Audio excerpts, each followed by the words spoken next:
Jolleen seenaan beeyne. Dubbeen beeyne. Dhama Oromummaan beeyne.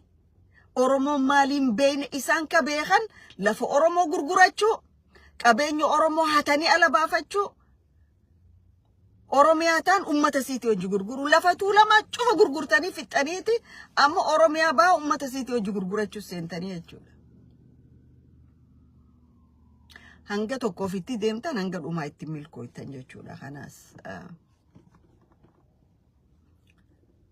Kakara kaanii yooma kadhumaa tokko kaniin jedhu miidiyaa kana keessa namni ni laala beeytu maaltu Oromoo irra dalagamu jira sharri akkamii warri qotte duudaa kunoo maal jedhanii warri ollaa keenyaa kililii shanii kunoo maal jedhanii keessa deemnee ni laalla. Maaliif dandeettii afaan adda addaa dhaggeeffachuu rabbi nuu kanne waaqni nuu kanne galata isaa ilaa hanga irraatti nama gaaroomin Oromootii fi waan Oromoo haasa'u warra Affaar. Maaliif Affaar lafa namaatiin barbaadu hanga tokko walloo ijoolleen ni bubbuuti xiqqoo gaafi naannawa san gaafii ni jirti garuu akka warra kililii shanii kanatti Oromoo lafarraa baduu qaban jettu. Jettu uummata hojillee haasa'uu dandeessu hojillee waan ta'uu dandeessu jechuudha. Niin dhaggeeffadha mana isaaniitis.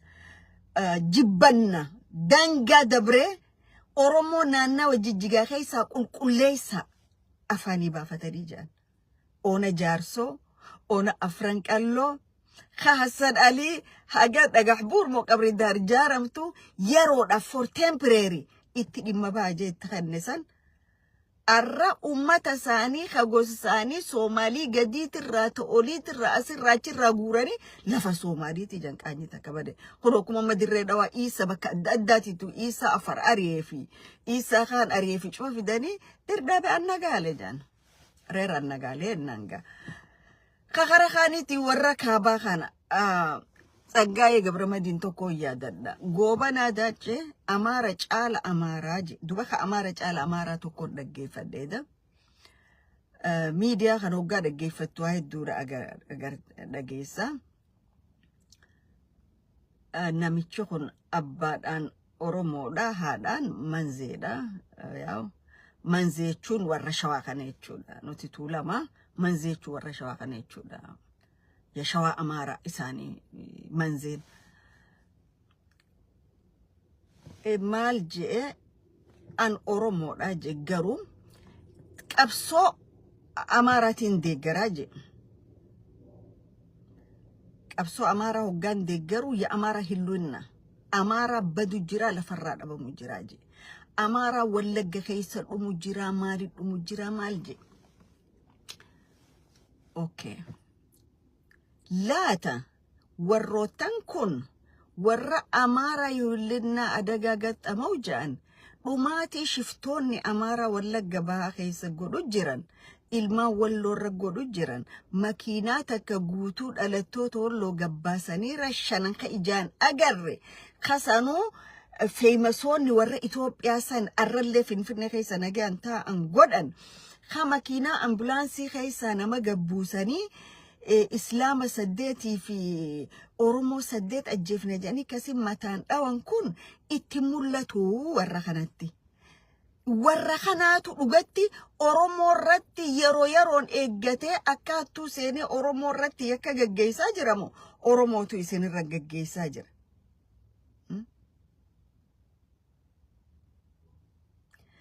Waan nama ajaa'ibsiisu waan tokko waan kana kaaseefiin qaba. Eenyu zallaqee jannamicha kana minaamin zallaqee moo naasirree isaa maqaa isaan beeku minaamin zallaqeetiin see minaamin maqaan isaa minaamin jaaniini beeku akka biraa sirreessu minaamin zallaqee jaanii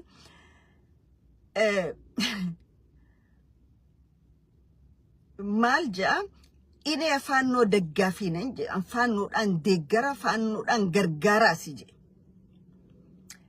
faannoon mirgatta amantii maalitti amantii je yahilluun Amaara hilluunaa tigil godhu jiranii je kana jabeessaa kara kaaniinis je nama Oromoo tokko maqaa dhawee jechuudha isaan wajjinis hojjechuu jirraa je it is just clicks my mind maalif click na godhe namicha faannoon deeggara faannoon amaaraatu illuunna adaga amaara bakka yudhumu kadhumaati oromoo waan biraa dhiisi dheengadda walloo keessatti sheekootii masgiida seenanii fixansan hin dubbatin kadhiigaan oromoo amaarri badan warra kanaati amaarri badan warra kanaati kun warra amaara caala amaara warra kaminaamin zallaqee kana jechuudha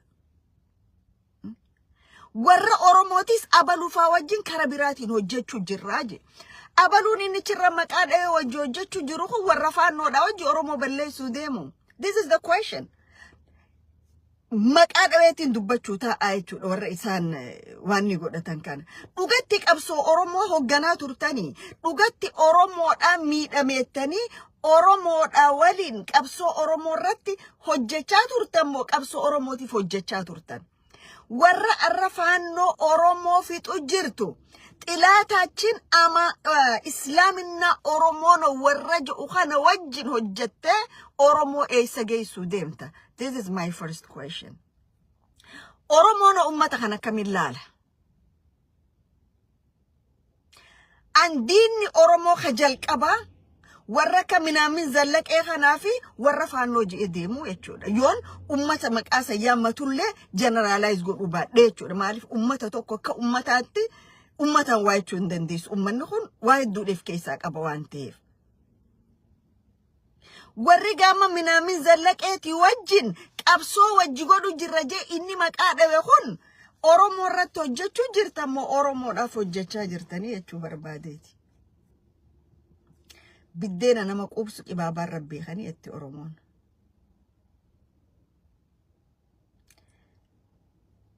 gaafiin oromoo ta'e isin faannoo fi amaara hojii deebiftanii jirtu gaafiin oromoo ta faannoon deebisu hin jiru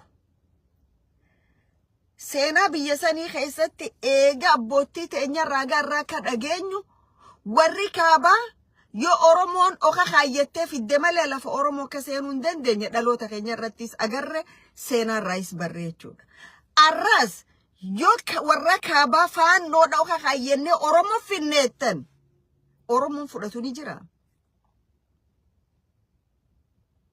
deemtanii daaraa keessa gangalachuu kana eessaa fiddan foon harree ja'an yo fannisanillee gangalatee daaraa keessa bu'aa ja'an warra kana jala akka qiyamatti isin baafne deemtanii maasachuma deebitan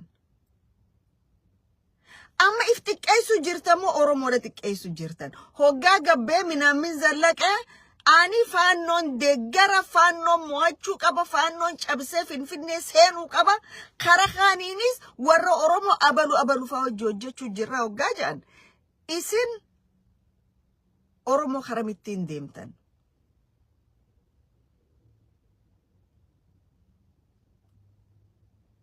seenaa ganna 8 tanaa yaadannu gaaga'ama arra keessa seenne kanaas akkamiin dhufee asirraa ilaaluu dandeenya jechuudha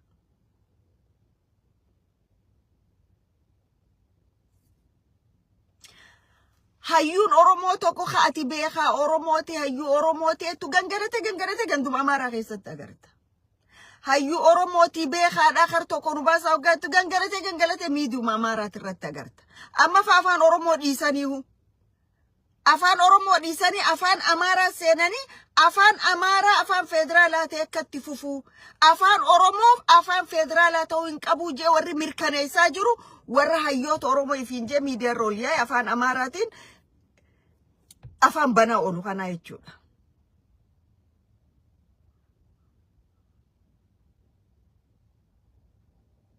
afaan isaatiin mari'achuu ni qaanfata ambar eenyuuf haasaawaniin ja'a كايسان هاساوانيف كن كنت دودا دمو أورومودا يو أورومو هاساوان أورومو هركا إبرا ترباتا ميشانين بيخو فان كنت دودا يو خان إفتنا خايا سما بلو بانتن ميديا خيسان چنا خاياتي أكان خونو كانان جيتي ميجان فانو جلوفني أورومو فيت وديمنا يو اتنالي غرغالاتي فانو جلوفني تو أورومو ديموكراسا يسو ديمنا جاتي ما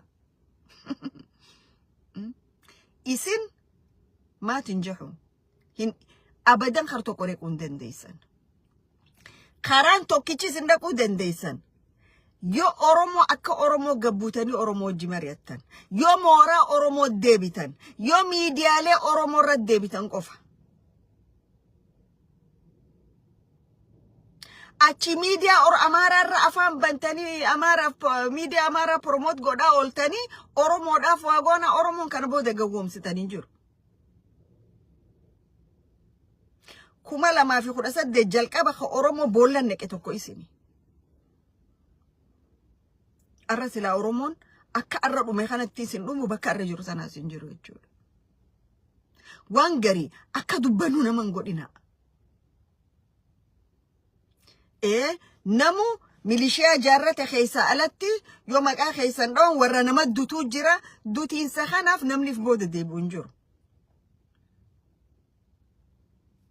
Kanaaf Oromoon if moggaa teessan laala waan deemu jiru laala waan godhamaa jiru laala waan diinni keessa diinni alaa godhu jiru wanni kililii shan isin roofu jirtu wanni karaa Jabuutiitiin isa dirreedha roofu jiru kana cufa laala waan karaa Baalee deemu jiru waan karaa Moyyaalee deemu jiru ija banadhaa laala. Odoo diinni akka galaana isinirra garangalle firra irra garagalaatiin daangaa keessan kabachiisa. Kabiraa lafa babal'ifata ati maa lafa gadhiifta.